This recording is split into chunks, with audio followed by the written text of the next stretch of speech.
หลังจากไปหาปู่มาแต่ห้องหมอนะพี่น้องถ่ายคลิปตอนไปสำนักเลยแล้วกับบอดไปต่อจนหอดมือนี่พี่น้องมาว่านี่อุกลุกคุกขะกันทักทายสวัสดีกันตอนเช้าพี่น้องมาหอดแล้วก็เตรียมหอดนู่นนี่นั่นแล้วก็จนบริจับหอดคลิปพี่น้องล่าสุดพี่น้อง1 คืนผ่านไปเบิ่งปู่เฮาเอาปู่ลงมานอนเฮือนเฮาพี่น้องเพราะว่าจะไปหมุกและในคลิปนี้พี่น้องโอ้ยจักสิถามไผถามผ่านคลิปนี้เนาะ FC ทุกท่านที่อยู่ไทยพี่น้องหรือว่าคนลาวที่เคยไปว่าโรงหมอหมุกดาหารเป็นโรงหมอหลัดเนาะแต่กี่พาแม่ไปอินเตอร์แต่บ่แม่นอินเตอร์ตัวนี้จะเป็นโรงหมอหลัดเขาเจ้าว่าวันเสาร์วันอาทิตย์นี่เขาเจ้าเปิดบอยันไปเสียเที่ยวแล้วก็เลยว่ามานอนอยู่พี่แล้ววันจันทร์จังสิพาไปแล้วจังสิมาส่งอยู่บ้านเนาะออกจากโรงหมอแข้งแล้วแวะคลินิกเขาเจ้าแนะนำไปหมุกแล้วก็เลยจะไปให้มันสุดพี่น้องเนาะจะไปให้มันสุดเลยก็เลยว่าอยากถาม FC ทุกท่านว่าเขาจะเปิดบอคันว่าเสาร์อาทิตย์เขาจะเปิดแล้วก็สิไปมื้ออื่นเนาะเพื่อบ่ยื้อเวลาออกไปอีกเฮาบ่แน่ใจว่าวันเสาร์วันอาทิตย์นี่เปิดหรือว่าเปิดแต่บ่พอหมอใหญ่มีแต่คนยามจังซั่นจังซี่บ่แบบโรงหมอแขวงเฮานี่บ่เฮาคิดว่าคันเป็นโรงหมอรัฐแล้วแม่นแบบว่ายันว่าแพทย์ใหญ่เขาจะประจำการฮอดจันทร์ฮอดศุกร์คือกันกับทางเฮาเนาะบัดฮอดวันเสาร์วันอาทิตย์แล้วสิเป็นแพทย์ยามบ่หรืออีหยังประมาณนี้เด้พี่น้องก็เลยเอามาฝากอยู่นี่ก่อน ทางกะยากพี่น้องประมาณรถใหญ่กับบ่ฮอดริ้วไปเอาเลยริ้วไปเอาปู่มานอนอยู่น้ำกันอยู่นี่เบิดคืนแล้วก็นอนบ่หลับพี่น้องแล้วก็นอนบ่หลับดอกที่จริงเราก็อยากเมื่อเฮือนเราบ่แหละแต่ว่าลูกนี่แหละพี่น้องอยากเอาไปปัวให้มันสุดก่อนยังกะคิดอยู่ได้พี่น้องว่าจีถ่ายคลิปอยู่บ่วะยันยังประมาณนี้แหละพี่น้องเอ้ยว่าบ่ได้ก็เฮายังเว้าหลายบ่ได้เด้อตอนนี้ขอให้ไปหมุกก่อนพี่น้องคันบ่ประมาณคันบ่เช็คเบิ่งอีกก่อนคันมื้ออื่นไปได้ก็สิไปมื้ออื่นคันว่าเสาร์อาทิตย์เขาปิดเฮาก็จะเป็นมื้อวันจันทร์พี่น้องนี่แหละบอนปู่บอนยาแล้วก็ป่าแล้วก็นอนดีแต่ฝนบ่ตกบ่แห้งพี่น้องสาธุตกบ่แห้งให้แน่เด้อดีแต่ฝนบ่แห้งพอแต่หยิบหยับเอื้อนเสมอให้แน่เด้อซ้ำๆเฮือนบ่หัวบ่หยังอย่าไปเฮ็ดแห้งใส่กันได้อย่าไปเฮ็ดนั่นใดแบบนี้แล้วจบงามแล้วแบบนี้นะ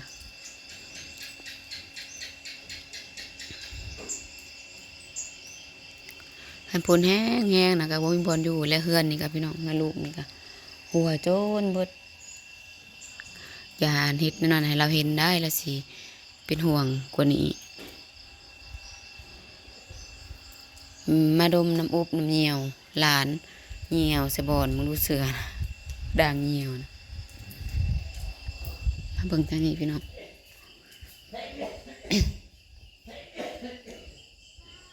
คือไอแท้บ่ออกไปตากลมแล้วเด้อ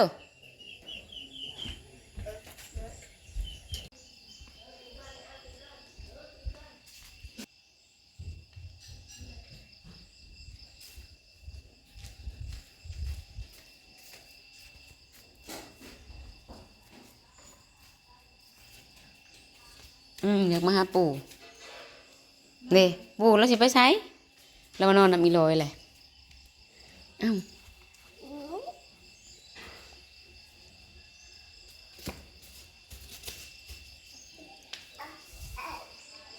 นอนรับอยู่บ่ปู่คืนนี่เดี๋ยวนอนอยู่นอนอยู่บ่คืนนี่นะยันน่ะบ่รับ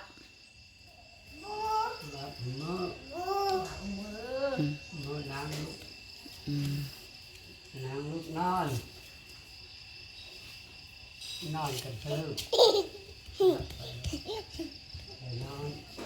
มันเป็นบ่ได้อันนั้นนะอยู่ยาก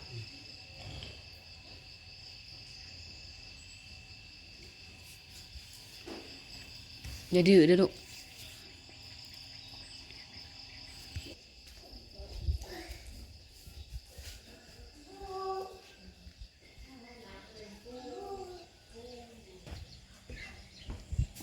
1บ่บังอึ1 กิโลแล้วนี่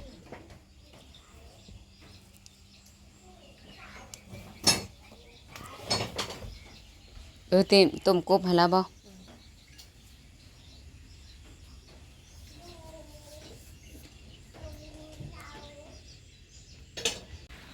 ขอคำตอบด่วนเลยเด้อพี่น้องเด้อแต่ว่าตอนนี้ยังเป็นอาภิบ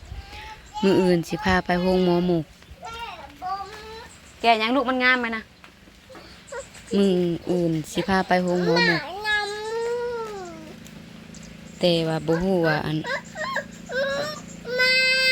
มาดนะมีคนเคยเซามาแล้วพี่น้องก็เลยอยากไปตามหอยเขาเจ้าอยากตามหอยเขาเจ้าพี่น้องว่าเพราะว่าลุงเฮาก็เคยเป็นเนาะและมื้ออื่นสิไปหมูกโรงหมอหมูกพี่น้องโรงหมอหมูกมีไผฮู้บ่ว่าเปิดตลอดบ่เสาร์อาทิตย์หมอใหญ่อยู่บ่เขาเจ้าพร้อมบ่แบบไสหยังแบบซี่นะพี่น้องอยากฮู้รายละเอียดเนาะเพราะว่าเฮาไปไกลแล้วเฮาก็บ่อยากเสียเที่ยวเด้พี่น้องขอบุญขอบคุณเด้อพี่น้องเด้อขอคำตอบด่วนๆเลยพี่น้องมื้ออื่นนี่สิเดินทางเลยนี่ถ้าฮู้ว่าเขาเปิดนี่เพราะว่าอยากไปซีทีสแกนพี่น้องอยากไปซีทีสแกนชาอันผู้ไปก่อนนะว่าเขานัดไป2 เทื่อเนาะทำอิฐนี่สิกวดเลือดกวดหาเนื้อพยาธิแนวใหม่และสมมุติว่าอันนั้นเลย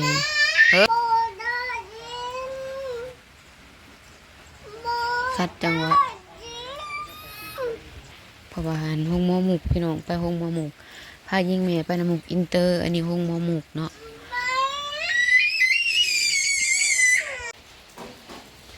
ฝนกระตกก็ฝนพี่น้อง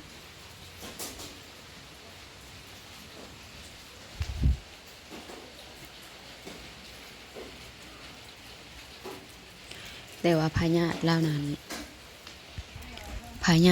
แพทย์บ่ให้ฮู้พี่น้องบ่ให้คนเจ็บฮู้เนาะถ้าพญาติธรรมดาคนเจ็บเปิ้นกับบ่ห่วงคนเจ็บแต่นี่พญาติก็บ่นักอยู่พี่น้อง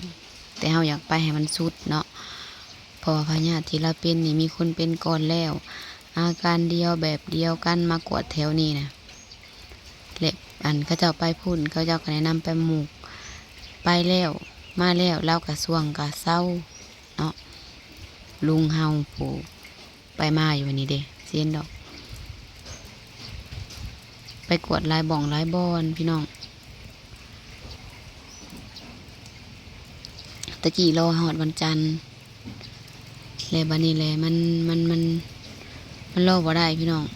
แนวได้กระยาสิไปเลยไปเลยให้มันหูหมากหูผลเลยเนาะกวดหรือบ่ได้กวดคำบ่ได้กวดก็อย่างน้อยเฮาก็หูบอนอย่างน้อยเฮาก็หูเอาอยู่หันอยู่นี้มื้ออื่นนี่สิหารถอ้ายลูกลุงหั่นแหละผู้เราเคยพาพ่อเราไปหันอยู่สวรรค์หันสิให้เราพาไปคันยังบ่ได้กวดมื้อหน้าเฮาไปเองเฮาก็หูบ่อนไปมันสบายบัดนี้เนาะอันนี้ก็ว่าไงก็ลงทุนไปในแบบว่าเปิดทางตัวเองพี่น้องในทางที่ว่าตัวเองบ่ฮู้หยังแล้วไปในเปิดทางให้ตัวเองฮู้แล้วก็สะดวกไปมาสะดวกข้างตำอิดคันไปครั้งที่2ก็ไปสายทางมันก็สิง่ายเนาะอันนี้ก็คนกลัวหลายหม่องหลายบ่อนพี่น้องไปแบบอันนั้นเลยตกลงมื้ออื่นเนาะและลบได้เต่าพี่น้องมื้ออื่นนี่หารถนะบ่าวอยู่พี่เลยขึ้นไปสวรรค์ไปหารถอยู่สวรรค์ขำไปมุกหอดมุกแล้วกลับมาพี่อีกวันเดียวใดถามมันหึงเป็นเดือนแล้วแม่นสิได้เอาเรากลับเมื่อส่งอยู่บ้านถ้าหากว่าดำทิศ ดำ4-5 มื้อได้ไปไหมและสิได้รออยู่นี้จนกว่าสิได้ไปกวดอีกเทื่อ2พี่น้องถ้าหากว่าไปแล้วเขากวดให้เลยเนี่ยก็ซีทีสแกนเลยก็สาธุเป็นบุญพี่น้องเอ้ยก็ได้ไปเถื่อเดียวเนาะหากมันจะได้ไป2 เถื่ออยู่แล้วพี่น้องจะไหนก็ฝากถาม FC ทางฝั่งไทยเด้อพี่น้องโรงหมอหมุกเขาเจ้าเปิดอยู่บ่วันเสาร์วันอาทิตย์เนาะก็เจ้าหับกวดให้อยู่บ่มีหมอใหญ่ลงประจำการบ่เฮาคือว่าเฮาเว้าแล้วยันกวดตั้งแต่วันหมอใหญ่มากวดปกติให้แต่วันจันทร์หาวันศุกร์นะก็ย้อนว่าก็สิบ่อยากไปเช้าที่ก็ย้อนว่าสิบ่อยากเสี่ยงไปหลายเทื่อแต่บัดนี้จำเป็นพี่น้องจำเป็นเนาะมันจะจุดจะโจแนวใดก็สิไปแล้วก็เสี่ยงไปแบบนี้เนาะอาการของเรานะก็ปวดอยู่ห้องหมอแขวงนะก็ว่าตับลายแล้วก็ว่าบีตึงมันสิเริ่มเข้าสู่การเป็นมะเร็งเหมือนนี้บัดไปอยู่ในคลินิกออกมาจากห้องหมอแขวงกวดอยู่ในคลินิกอีกคลินิกเพิ่นบอกว่ามันมีก้อนเนื้อในตับบ่ฮู้ว่าสิเป็นก้อนดีหรือก้อนร้ายและมันยังมีอยู่ในอันก้อนนั่นน่ะยังมีอีกอยู่ในธงบีและยันมันไปตันธงบีและป้าไว้เฮิงยันบีนี่มันล่นไปตามเส้นเลือดและเราสีเหลืองและก้อนเนื้อนั่นบ่ฮู้เป็นก้อนดีก้อนร้ายเครื่องอยู่พี่นะมันบ่แน่นอนมันยังบ่ใหญ่ซ้ำอยู่มุกอยู่ไทยและอยากแนะนำให้ไปกวดตื้มหมอเพิ่นว่าแนวนี้เฮาก็เลยอยากไปให้มันสุดพี่น้องเนาะก็อยากไปเบิ่งไปยังปัวให้มันสุดว่าสิซ่าให้มันฮู้ให้มันสุดว่าเป็นแนวใดก็อยากไปให้มันสุดแหละจังตัดสินใจเพราะว่าเราก็ธรรมดาอยู่พี่น้องอาการเราก็เป็นเพื่อนกับลุงเฮาผู้ที่เราไปหันและเศร้าหันเนาะเฮาก็ฮู้ว่ามีคนปัวแล้วเศร้าเฮาก็อยากไปลองเบิ่งก็อยากไปให้มันสุดไปบ่มันสุดพี่น้องกะลุงก็ไปในห้องหมอนะเขาก็ว่าแบบนั้นคือกันและไปบ่อนอื่นก็ยังก็เว้าต่างและเขาเจ้าก็แนะนำไปมุก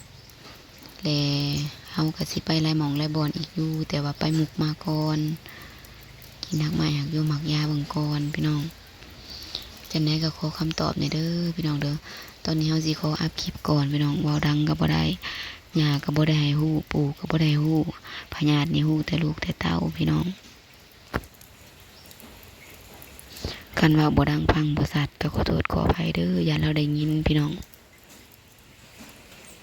ตอนนี้เลยแม่นเรามาพักอยู่เฮือนลูกชายก่อนเนาะ